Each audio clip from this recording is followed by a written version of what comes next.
speaker is today's speaker is Naoufel Salhi from University of Tunis El Manar with the talk Asymptotics related to double self-intersection local time of Brownian motion, especially large deviations. Please. Okay, thank you. As you mentioned, it is about asymptotics of double self-intersection local time Brownian motion with an emphasis on a large deviation. And this presentation is based on a joint work with Professor Andrei Dorokov. Okay, I want to start with an introduction related to polymers.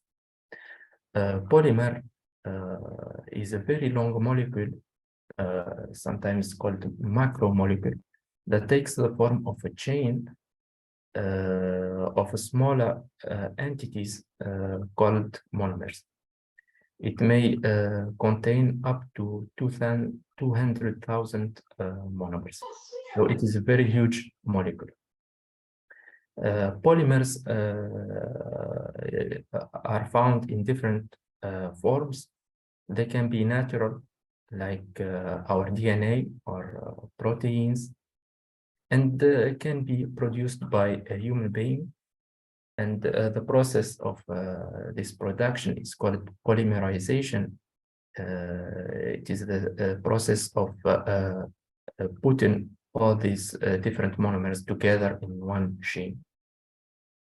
And there is a huge industry in this field.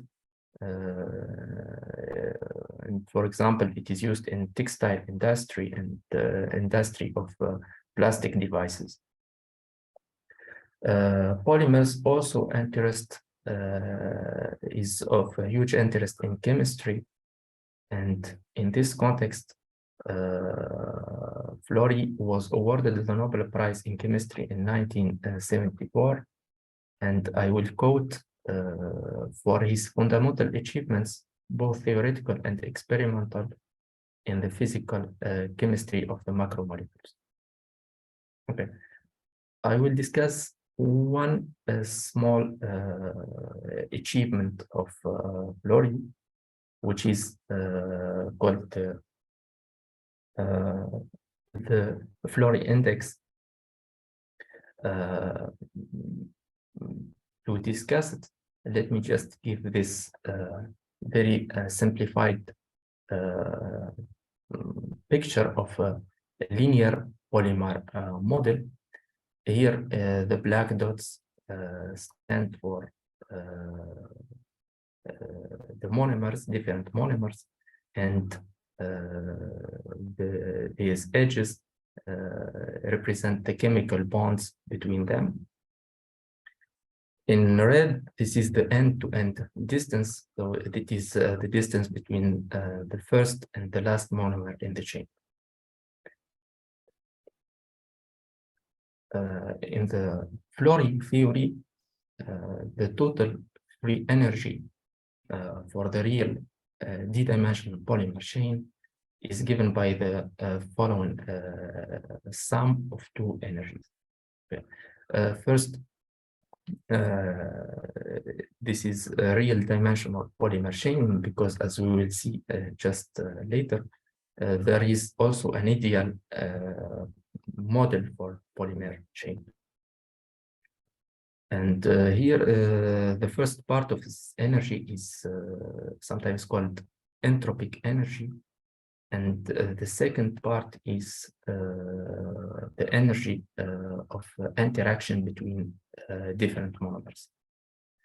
The T here is the temperature. This small r is the end-to-end distance. The capital N is the number of monomers in the chain. This small b is the monomer size, typically the radius of the monomer, if the monomer is assumed to be a sphere, for example. And this v is a constant that characterizes the local interaction between two connected monomers. Okay.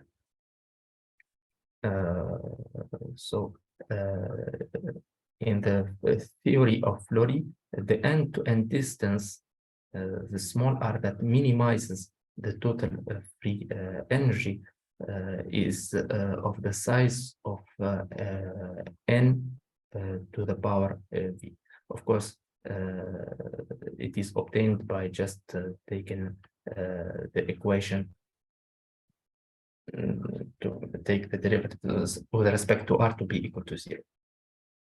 And this index v nu is explicitly given here and is called the Flory exponent. Okay. Okay, let me also introduce the ideal polymer model. In the Brownian motion is also widely used as an ideal polymer model. It is called ideal because it differs from the realistic model since Brownian motion presents a lot of points of self-intersection. Which means that we accept the fact that monomers can occupy the same site. Different monomers can occupy the same place. With contrast with the real polymer model that was discussed by Flory, and where the excluded volume effect cannot accept that different monomers occupy the same site. And this difference between real model and ideal model also appears in this Flory exponent because in ideal polymer model, the Flory exponent is equal to 1/2, which is smaller than the Flory exponent that I have presented, which correspond to a real chain model. So to solve this gap in the ideal chain model, what can be used to describe the energetic interaction between different monomers in this ideal polymer model is exactly the self-intersection local time. Since the self-intersection local time describes the time spent in points of self-intersection. One of the questions that can be raised here is, for example, how does the self-intersection local time depend on the end-to-end distance? Exactly as was here in this real model, this part here is the energy of interaction, and we see that how it depends on the end-to-end distance. It converges to 0 when this end-to-end distance converges to plus infinity. How can we obtain such kind of results, but in an ideal model where the polymer chain is simply a trajectory of Brownian motion? Okay. Before looking to some answers to this question, let me give you the reference where I got some information about this polymer models. It is this book of Tirauca, Polymer Solution, an Introduction to Physical Properties. Okay. Let me recall the definition of self-intersection local time. If we consider a one-dimensional Brownian motion, And then the self-intersection local time is formally denoted by this integral here, where this delta 2 stands for the set of T1, T2 with T1 less than T2. And this Dirac delta function is here to compute how many times T1 and T2 we have BT1 equal to BT2. Of course, this is formal, and the rigorous definition can be given using approximation of this delta zero function. We can use approximation by this family of Gaussian density here.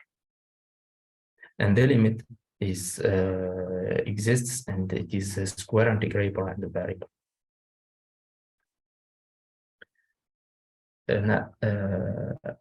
Okay. In 2014, Andrei Durgovtsev and Olga Izumetseva gave an answer to the question that I have just raised, and on how the self-intersection local time depends on the end-to-end distance when we consider the Brownian motion as a model for the polymer. Of course, here the end-to-end distance, since we take the Brownian motion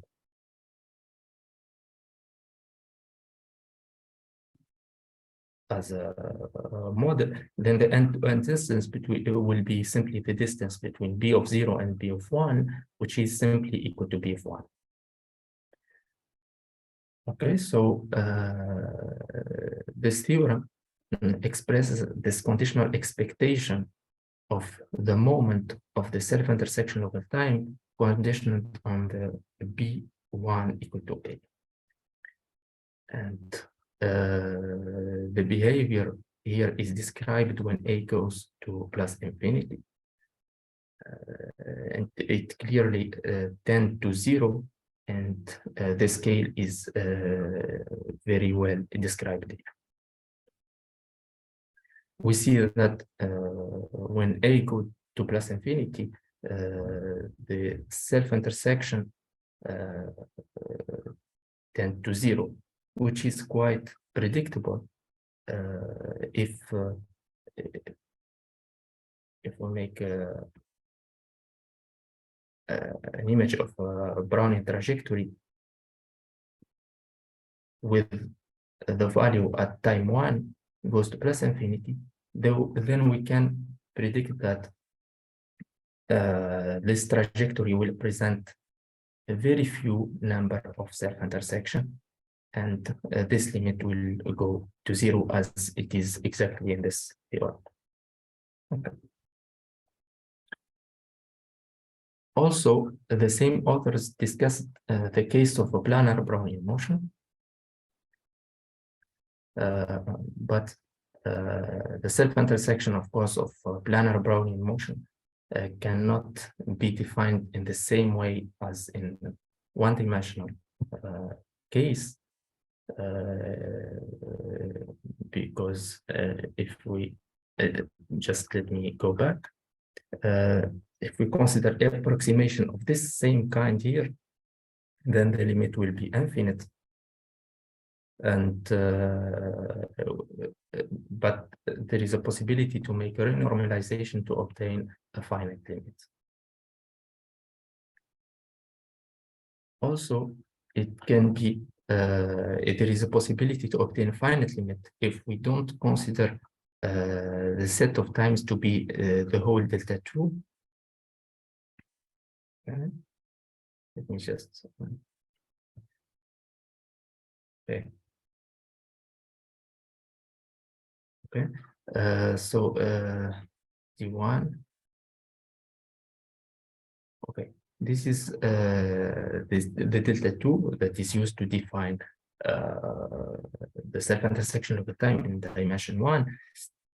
But in dimension 2, this is will not give a finite limit, Here, the idea is to use this new set of times, which is a part of this triangle, like this. Okay. So we consider T1, T2 here, so that here the value here is norm of a to the power minus alpha, and the value here is also the norm of a to the power minus alpha. Okay, so this triangle has a positive distance from this diagonal, and now this expression here can be defined using approximation of the delta zero function, and the limit is well defined. Of course, when this a converges to plus infinity, then this local time here of self-intersection will converge to will behave like the self-intersection local time of the planar Brownian motion. Okay. Now the result obtained here is that when this self-intersection local time is conditioned on the value of at time 1 of p being equal to a, then the limit when a goes to plus infinity, there are here 3 cases depending only on this parameter alpha. And the limit is surprisingly either finite or 0 or even infinite, which can be interpreted by the fact that it is there are many possibilities. It is possible to have an infinite limit when an infinite amount of self-intersection, even when the value at time 1 is very large. Okay. Okay. Our aim now is to continue in the in investigating such kind of asymptotics, but for Brownian motion in dimension greater or equal than 3.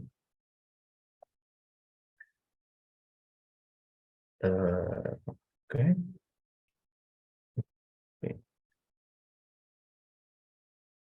There is a gap here, is which is that I did not find a result in dimension 3 that is similar to the previous results. And here we will focus on the dimension greater or equal than 4, for the main reason that in this dimension the self-intersection local time of the Brownian motion have very similar properties. Precisely in dimension greater or equal than 4, the following limit here exists in every Sobolev space D2 gamma with gamma smaller than 4 minus d over 2. Here 4 minus for each fixed u? Yes, for each fixed u, which is different from 0. And the Sobolev space is Sobolev space on abstract Wiener space? On the classical Wiener space. Yeah, on classical Wiener space. Okay, yes. Thank you. Yes, you're right. Let me recall here the definition of these abstract, these Sobolev spaces. So D2 alpha is the completion of the following space here, eta of square integrable random variable, which is measurable with respect to the Brownian motion. Okay, and of course, then it will have an equivalent expansion, but we take those random variables which have finite number of terms in their Itovinar expansion. And we take the completion with respect to the following norm presented here. And we have among many properties of such a family of Sobolev spaces that we have this inclusion. If alpha is smaller than beta and both of them are positive, then we have this inclusion. When the parameter alpha is equal to 0, then this is exactly the L2 space of square integrable and variable, which are measurable with respect to the Brownian motion. And for negative indices, these are much their spaces. Here, d2 minus alpha is also can be also identified with the dual space of d2 alpha, and we can define the intersection here of all these d2 alpha with positive alpha, and the union here of d2 minus alpha.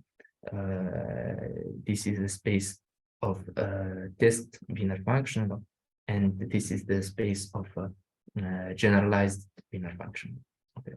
Of course, these same spaces d2 alpha can be also defined when alpha is a positive integer as the completion of random variable which are square integrable and alpha times differentiable with all its derivatives being also square integrable.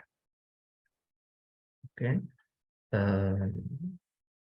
Now this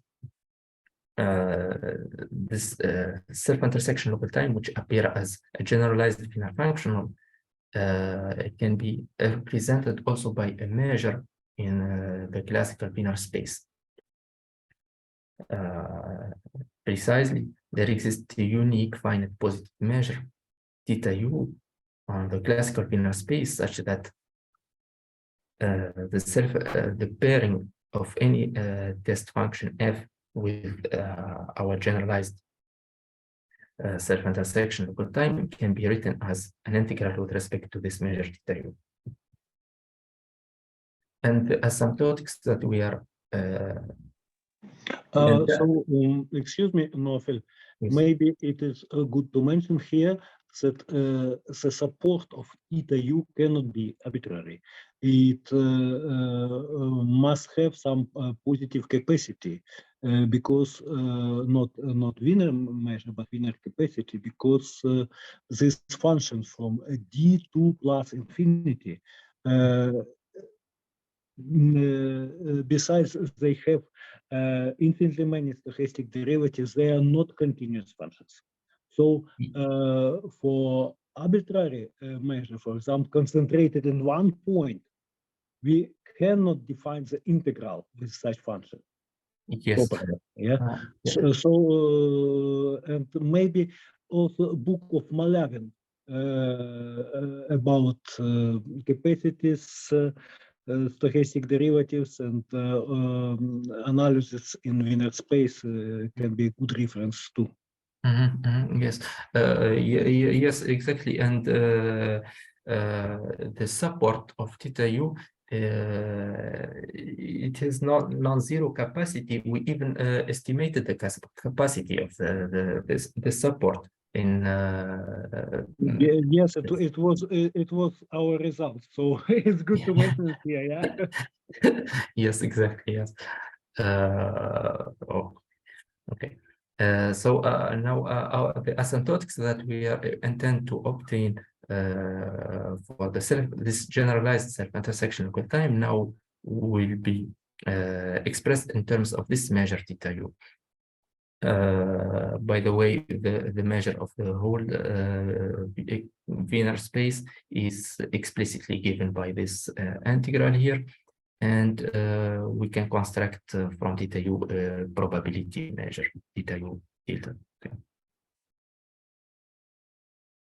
Okay. So to obtain asymptotics for this generalized self-intersection local time as the asymptotics obtained in one-dimensional and two-dimensional case, we will use theory of large deviation, and we'll try to apply it to this measure theta u tilde. Okay, let me here recall what is meant by large deviation principle. So first of all, a function which is defined in the Wiener space with value in 0 plus infinity with possible infinite value, which is lower semi-continuous, it is called a rate function. And if in addition the level sets, which are for the moment they are only closed, if they are, in addition, if they are compact sets, then we say that I is a good rate function. And we say that this probability measure theta u tilde satisfies a large deviation principle with the rate function I if the following two estimates hold. First, for every closed set from the Wiener space, we should have this limit sup when t tends to plus infinity, 1 over t the logarithm of theta u tilde of ta is less or equal than the infimum of this rate function over a. And for open sets, we have the opposite inequality with the limit ampere. Okay, these two estimates are intended to obtain asymptotics of theta u tilde of ta of the form exponent of minus t times some function of a.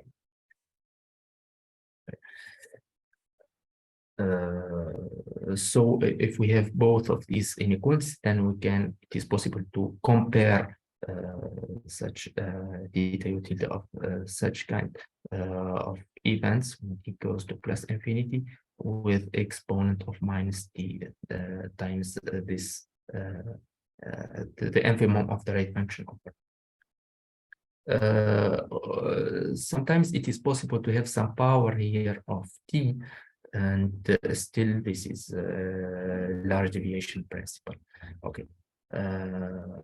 My main references here that I used is the book of Xia Chen, random walk intersection, large deviation, and some related topics, where he presented theory of large deviation and then applied this theory to random walk intersection and to self-intersection of the Brownian motion. Also, a good reference is the book of Dembo and Zeytouni, large deviation techniques and application. Okay. In order to find this large deviation principle, we will start to consider an example of sets A. For this, we will simply take this following set, the set of all trajectories with the norm of W1 greater or equal than 1. This choice is the reason behind this choice is to compare with the previous result obtained in dimension 1 and 2. Okay. First of all, what is theta u tilde of TA? TA is a set of trajectories such that W of 1 is greater than T. And we can find exactly that this the measure of TA is 1 divided by this constant. Here the expectation indicator of the norm of P of 1 greater or equal than T, and multiplied by this function HU of P of 1. This function is explicitly given, and in fact HU of P of 1 is nothing else than the conditional expectation of our generalized self-intersection local time with respect to B. So, okay, so we are again with this conditional expectation with respect to the value at B of 1. Okay. Now, in order to obtain asymptotics for this measure, we will introduce a new probability measure that we will call mu on RD, defined by mu of Borel subset from RD is given by expectation of indicator B of 1 belong to M, HU B of 1 divided by this constant. And if we use this probability measure, then theta U tilde of TA will be exactly mu of this is exactly mu of vectors x from RE such that the norm of x is greater than or equal to 20. So it is. And what is A? A is again our set here trajectories from the Wiener space. I see. Thanks. Okay. And so theta tilde of TA is expressed in terms of mu as the mu of the complement of the ball with radius t, or it can be expressed also with if we introduce this random variable y on this Wiener on this probability space, which is simply the norm to the power 2. It can be expressed by mu of y greater or equal than t square.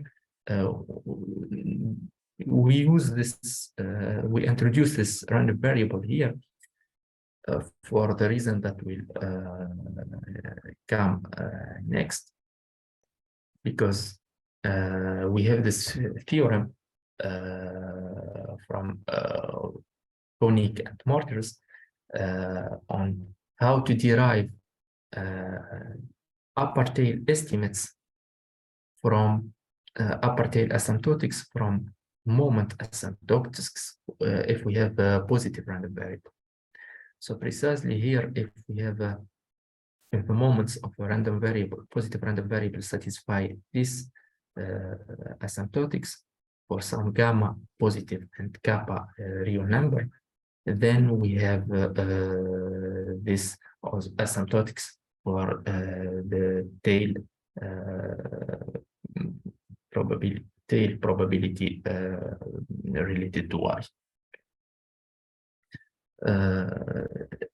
So we want to apply this theorem to obtain this kind of asymptotics for our probability measure mu, and then as a consequence such kind of asymptotics for theta U tilde.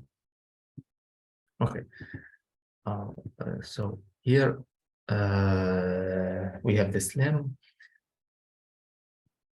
which estimates the moment of order m of this random variable y. I recall that y is simply the norm square. It is the random variable on the RG, and the measure mu. I have just presented the definition. Okay. Okay. So the expectation, of course, let me just go back.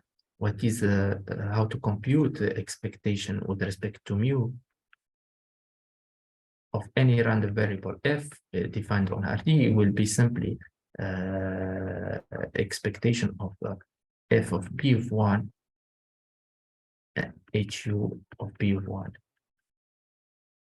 divided by the constant m ud. So this is for any random variable f defined on RD. In our case, here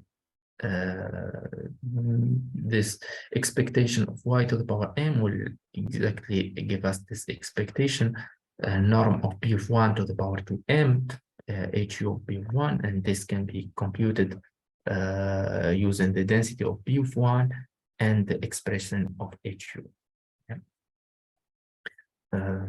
To compute this, okay, here I just made a change of variables here to obtain this new expression, but the change of variables will make appear this t2 minus t1 with power minus tm in the integral.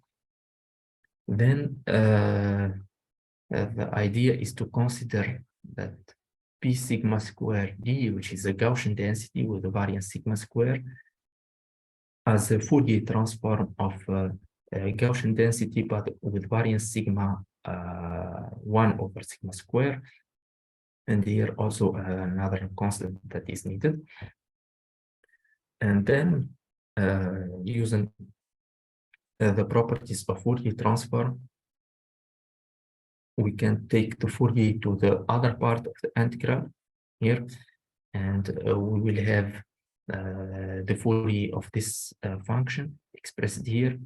Since there is the variable here is translated, then we will have this exponent and the Fourier of the function, which is the norm to the power 2m multiplied by this Gaussian density here. Okay. Now to compute the Fourier transform of this, we need first to expand this norm to the power 2m. So here we have this multinomial coefficient, and here these products of the coordinates to sum up two powers, and multiplied by the Gaussian density. Of course, now if we take the Fourier transform, then the Fourier transform of these products will be partial derivatives of the Fourier transform of this Gaussian density. The Fourier transform of the Gaussian density is exactly given by this exponent here, and the these partial derivatives will make appear Hermite polynomials. So the final Fourier transform of this function will be here some powers of t2 minus t1, and here we have a product of Hermite polynomials and the exponent at the end. Okay. To estimate this, we need some estimation of for Hermite polynomials, and we use the following estimates from Zhegu. And let me just write it in.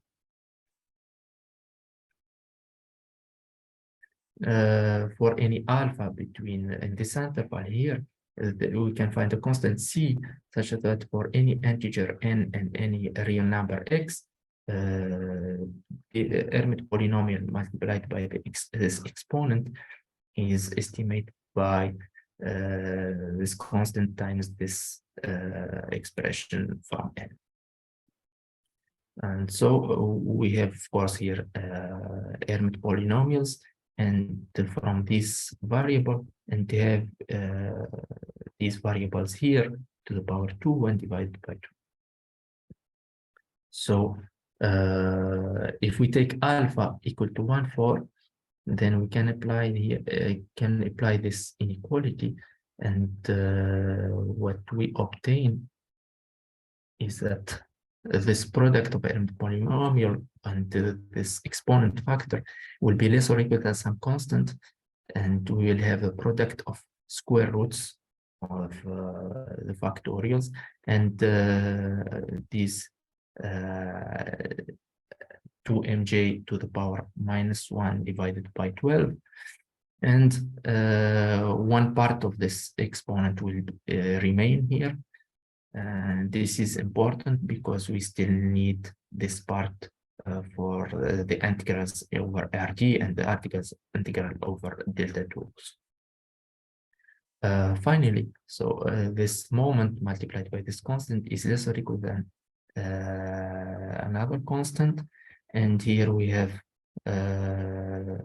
we have an integral over RT of this exponent with the norm square and this Gaussian density.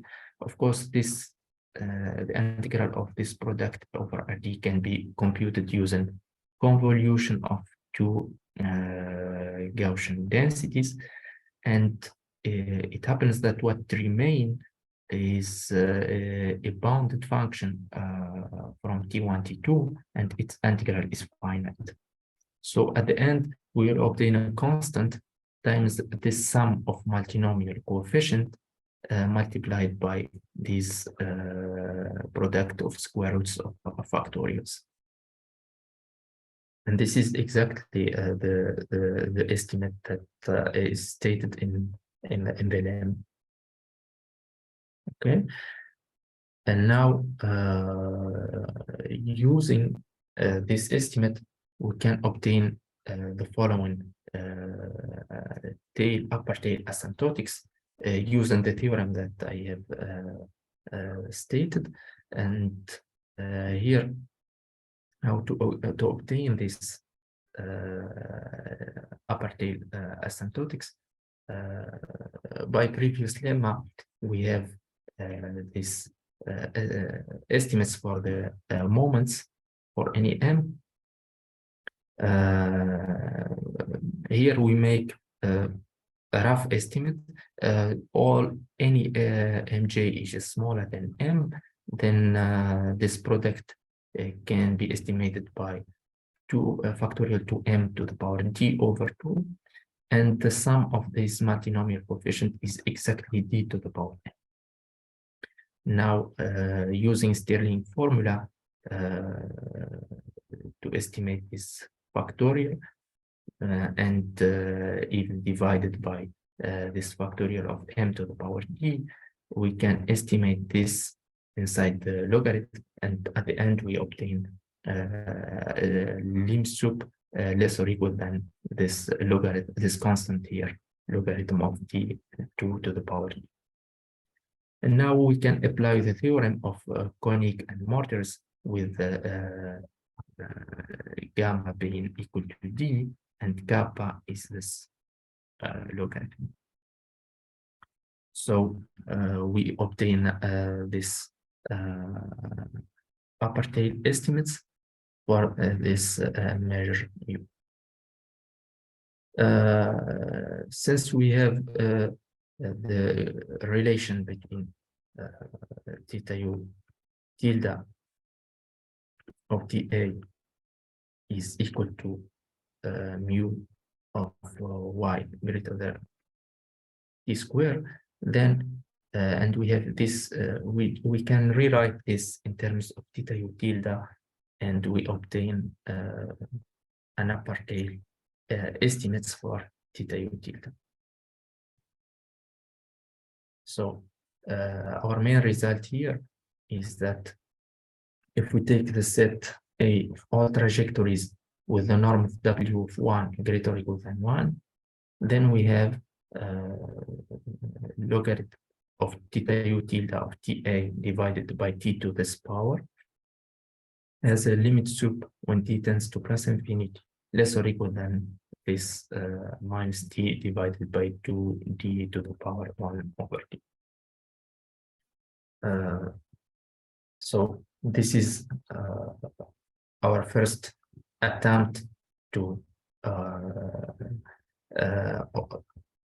write a large deviation principle for this measure theta u tilde, and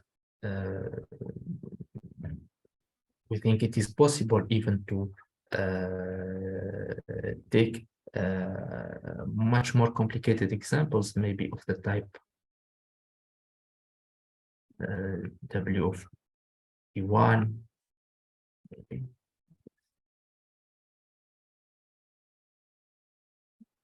At different sets of times, we can impose such kind of condition. Maybe by the same procedure we imagine that it is possible to obtain similar asymptotics. Okay. This is my main result for this presentation.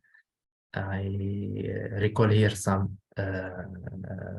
of main references used in this presentation. Okay. Finally, I would say thank you very much for your attention.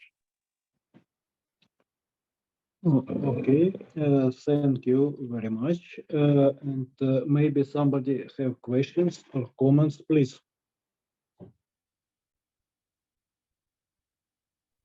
So you found only estimated from above for large Yes. deviations. Yes, exactly. Yeah. And any ideas about other side inequalities? Not yet. Not yet. But I think that actually it was one of my comments that I see, as far as I remember, in book of CHN, he presents the refinement of this theorem of Koenig and Molters, where if we have the equality in the limb loop Yes. for moment, then we have the equality for measure. From Yes. this Yes. point of view, we can expect that we will get the precise asymptotic. Also, let me say that despite we use Stirling formula at the last step and just rough estimation like the sum of multinomial coefficients is what, I must say that, for example, in the Ellis book, 10 lectures on large deviation theory, you can find an example devoted to deriving of the large deviations for frequencies of letters in the random words. Letters are chosen independently and uniformly from some alphabet, or even not uniformly, but randomly from some alphabet. Then he used exactly the same approach with asymptotic analysis of multinomial coefficients and get exact asymptotic. So at least for the simple set, like Naoufel told, I think that we will get equality.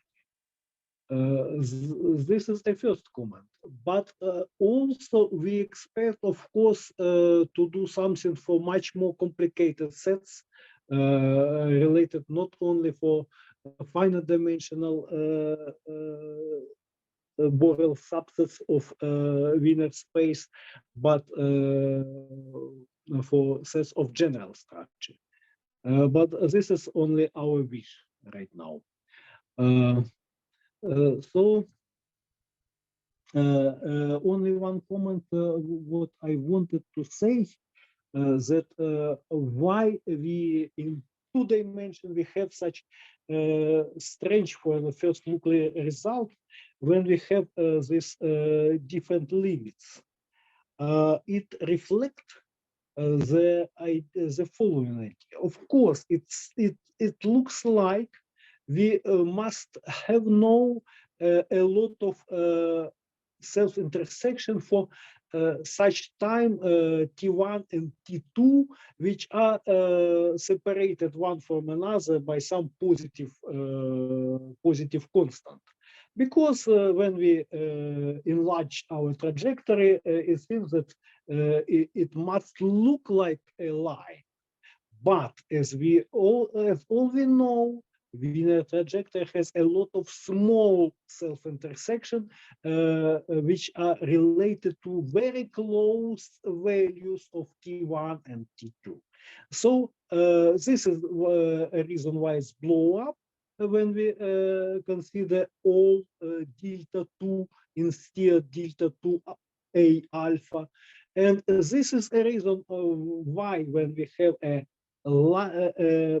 large enough alpha, we are very fastly go to the all tilde 2, and our idea that we just take the ends of the trajectory on the long distance does not work. So this is the reason why we have even plus infinity. Okay. Thank you. Okay, maybe some other comments or questions, please. And what are the difficulties in R3 in three-dimensional space? Or it is not known what about asymptotics of that integrals? You know, Naoufel told that there are no good expression for kernels there. We must do some good renormalization. And the renormalization there is multiplicative. We have to multiply the expression for self-intersection local time with this p epsilon multiplied by some function from epsilon in order to have a link. So maybe we can work with this limit, but this we have to pay attention to this additional multiplier. Yeah. Thanks.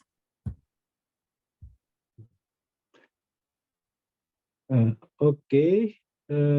If there are no other questions or comments, then for today we finish our job, and next speaker will be Anastasia Grabovets with the talk about the operator of second quantization for Bernoulli noise. Then thanks everybody and bye. See you next week. Bye-bye. Bye. Bye.